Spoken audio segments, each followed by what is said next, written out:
सीधी सीधी आपको बात करूंगा कि यूएसए का वीज़ा लेना वीज़ा ऑफिसर से ज़्यादा आप खुद पे डिपेंड करता है। अगर मैं ये बात करूं कि कितनी लंबी इंटरव्यू, यूएसए की इंटरव्यू सबसे शॉर्ट इंटरव्यू है, अगर स्टूडेंट वीज़ा में काउंट करूं तो आज तक इतनी शॉर्ट इंटरव्यू कभी भी किसी कंट्री की स्टूडेंट वीज़ा के लिए किसी कॉलेज, यूनिवर्सिटी या एम्बेसी की नहीं है। इसमें कौन कौन एलिजिबल हो सकता है? दोस्तों, इसमें हर बंदा एलिजिबल हो सकता है, चाहे वो कनाडा से रिफ्यूज़ है, यूके से रिफ्यूज़ है, ऑस्ट्रेलिया से रिफ्यूज़ है या किसी अदर कंट्री से रिफ्यूज़ है। एक बार रिफ्यूज़ है या 4 बार रिफ्यूज़ है। यूएसए में जनरली हर बच्चा फिट हो जाता है। किसी ने +2 करी है, 2-4 साल का गैप है, 55-50% मार्क्स हैं, वो बच्चा यूएसए अप्लाई कर सकता है।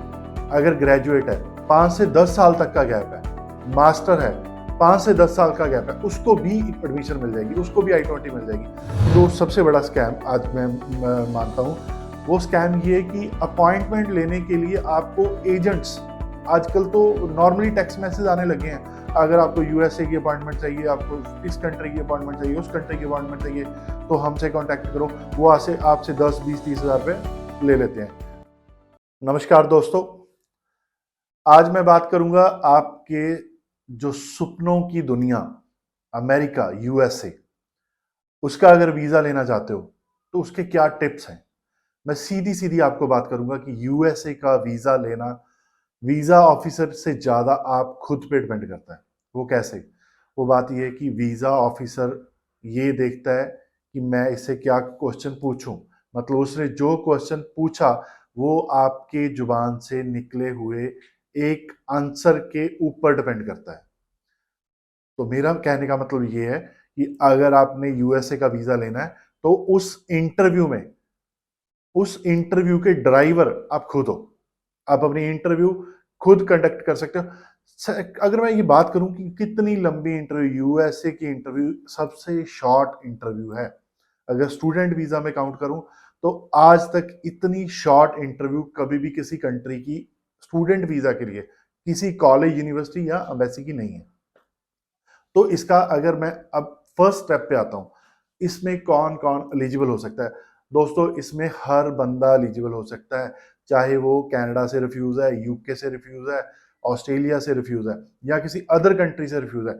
एक बार रिफ्यूज़ है या 4 बार रिफ्यूज़ है।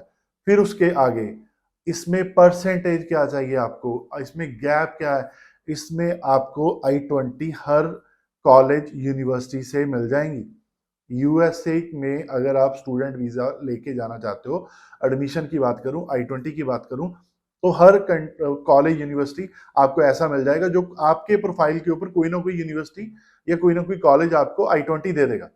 और ज़्यादातर कोशिश करो कि आप जो I-20 ले रहे हो वो यूएसए की पब्लिक यूनिवर्सिटी हो। आप चाहे किसी भी स्टेट में जाना चाहते हो, यूएसए में बहुत पुरानी पुरानी 100, 150, 200, 300, 400, 500 साल तक पुरानी यूनिवर्सिटीज़ हैं, उनमें एडमिशन ले सकते हो। हाँ, एक बात ख्याल रखना, जितनी बड़ी रेप्यूटेड यूनिवर्सिटी में आप एडमिशन लोगे, उसका एडमिशन क्राइटेरिया उतना ही स्ट्रांग होता जाएगा।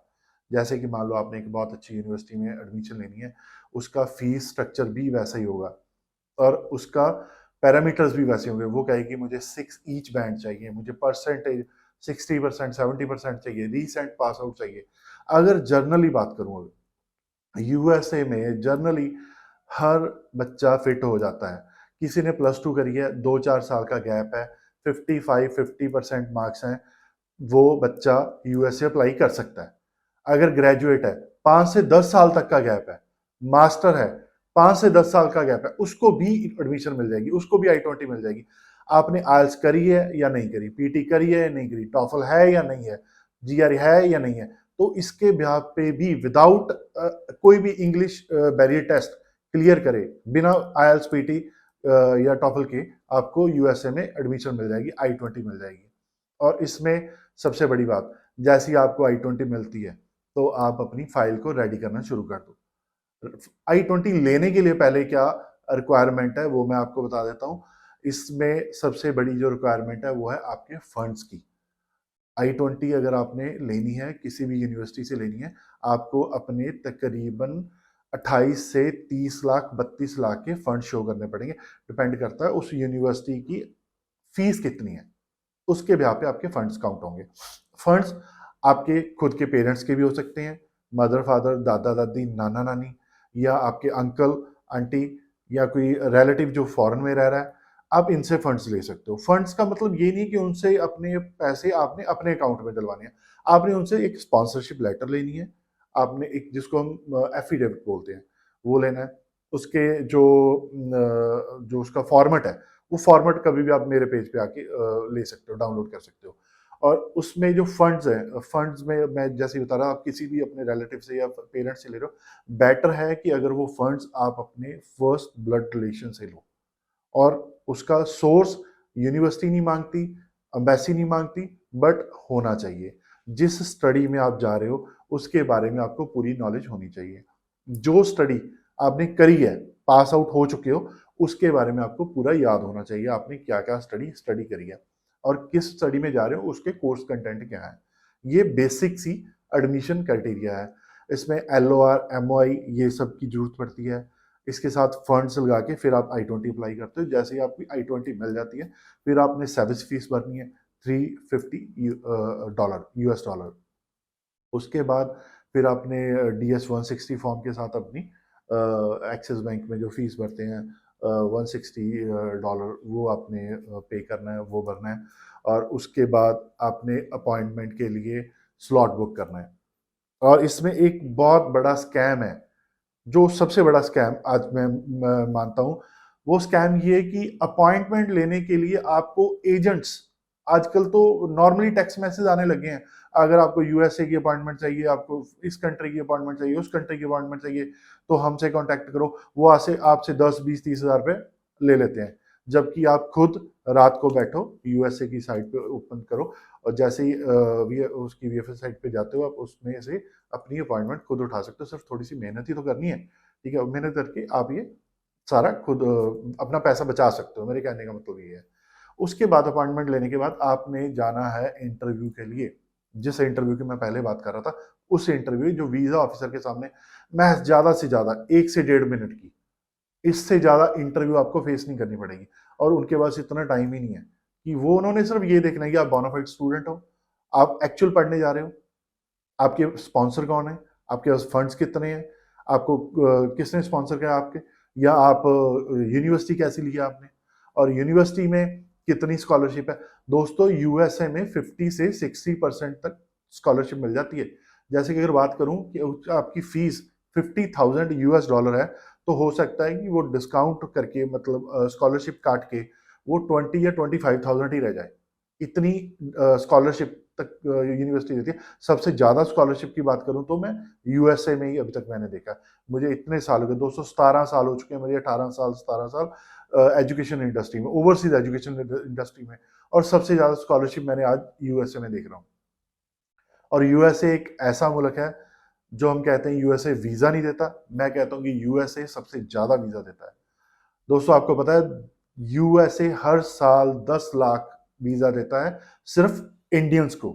जी हाँ, सिर्फ इंडियंस को 10 लाख वीजा देता है यूएस, अलग अलग कैटेगरी में। अगर मैं स्टूडेंट की बात करूं, तो वो स्टूडेंट का जो कोटा है, हर साल बढ़ा रहा है, हर साल। आप बिल्कुल, आप गूगल पे चेक कर सकते हो, स्टूडेंट्स को यूएसए हर साल वीजा बढ़ा रहा है। तो अगर बढ़ा रहा है, तो आप क्यों नहीं उसमें पार्टिसिपेट करोगे। डेफिनेटली आप पार्टिसिपेट करो और वीजा भी ग्रांट कराओ। ये 1.5 मिनट की इंटरव्यू क्रैक करना कोई बड़ी बात नहीं है। उस इंटरव्यू में जाओ खुद ड्राइवर बन के, उस इंटरव्यू को ऐसे करो कि जैसे ये इंटरव्यू मेरे लिए आखिरी इंटरव्यू है और मैं इसमें सब कुछ धांसू करके आऊंगा। तो इसमें आपको दोस्तों वीजा डेफिनेटली मिलेगा, ये मेरा प्रॉमिस है। अगर आप अपनी इंटरव्यू प्रेपरेशन पूरी करके जाते हो, आपको पूरे का पूरा पता है, पूरा ज्ञान है अपने बारे में, अपनी एजुकेशन बारे में, प्रीवियस एजुकेशन में जिसमें जा रहे हो उसमें I-20 एक से ज्यादा लेके जाना, क्योंकि वीजा ऑफिसर ये चेक करेगा ये यूएसए में स्टडी करने जा रहा है, क्यों करने जा रहा है, इसके पास इंडिया में भी तो ऑप्शन है। समझिए ना मेरी बात। तो वो कैसे जज करेगा, वो ऐसे जज करेगा, अगर एक से ज्यादा आपके पास I-20 होगी, तो उसको ये पता चल जाएगा ये अपनी स्टडी के बारे में पूरी रिसर्च करके आ रहा है, इसके पास 2, 3, 4 I-20s हैं। तो मतलब ये बंदा जो पढ़ने जा रहा है यूएसए में, मेरी कंट्री में आ रहा है, ये पूरा इसको पता है किस यूनिवर्सिटी में कौन सा कोर्स अवेलेबल है, किस यूनिवर्सिटी में कौन सा कोर्स अवेलेबल है और इसकी रेलेवेंसी क्या है। उसके आधे सवाल तो वैसे ही ठप हो जाएंगे, वैसे ही कैंसिल हो जाएंगे जब वो आपके पास देखे 3-4 I-20 उठा के बैठा हुआ ये बंदा, तो डेफिनेटली उसमें आपके वीजा सक्सेस रेट बहुत बढ़ जाएंगे दोस्तों। तो सो दैट मेरे कहने का मतलब ये है कि अपनी इंटरव्यू के ऊपर पूरा फोकस करके, पूरा ध्यान करके चलो। यूएसए का स्टडी वीजा आप जरूर क्रैक करोगे। Thank you.